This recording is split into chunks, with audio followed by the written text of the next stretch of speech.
ఈరోజు doctor YS Rajasekhara Reddy గారి 77వ జయంతి.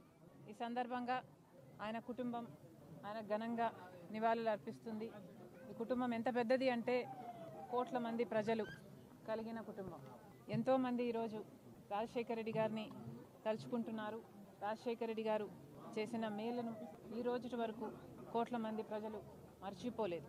రాజశేఖర రెడ్డి గారు ముఖ్యమంత్రిగా 5 సంవత్సరాలు మాత్రమే ఉన్నారు. కానీ 5 సంవత్సరాలలో ఎంతమందికి ఎంత మేలు చేశాడు అంటే దానికి రుజువు ఆయన చనిపోతే 700 మంది దాదాపు ఆ బాధ భరించలేక ఆ నిజాన్ని జీర్ణించుకోలేక చనిపోయారు. రైతులకి పక్షపాతిగా నిలిచాడు రాజశేఖర రెడ్డి గారు. ఉచిత విద్యుత్తుతో మొదలు పెడితే రుణమాఫీ అయితేనేమి, జలయజ్ఞం అయితేనేమి, ఇలాంటి ఎన్నో రాజశేఖర రెడ్డి గారు మనస్సు పెట్టి చేశారు.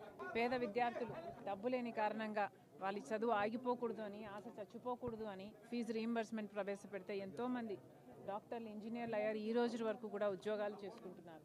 అలాగే ఆరోగ్యశ్రీ ఎంతో మందికి ప్రాణం పోసింది. ఇక ఆశ లేదు, చచ్చిపోతాము అనుకున్న వారు ఎంతో మంది జీవితాలను ఆరోగ్యశ్రీ నిలబెట్టింది. ఉచితంగానే పెద్ద పెద్ద హాస్పిటల్, ప్రైవేట్ హాస్పిటల్కు వెళ్ళి వైద్యం చేయించుకోగలిగారు. మైనారిటీ రిజర్వేషన్లు అయితేనేమి, ఇలాంటివి ఎన్నో రాజశేఖర రెడ్డి గారికి మాత్రమే ప్రత్యేకం. On the whole Rajasekhara Reddy గారు he was an exemplary leader, an outstanding individual, a great visionary. Rajasekhara Reddy గారు ఇన్ షార్ట్ ఒక లెజెండ్. ఆయనకి మరణం లేదు. మరొకసారి ఈరోజు కోట్ల మంది తెలుగు ప్రజలు ఆయనను స్మరించుకుంటున్నారు. ప్రతి ఒక్కరికి రాజశేఖర రెడ్డి గారి కుటుంబం మనస్ఫూర్తిగా కృతజ్ఞతలు చెప్పుకుంటున్నాం.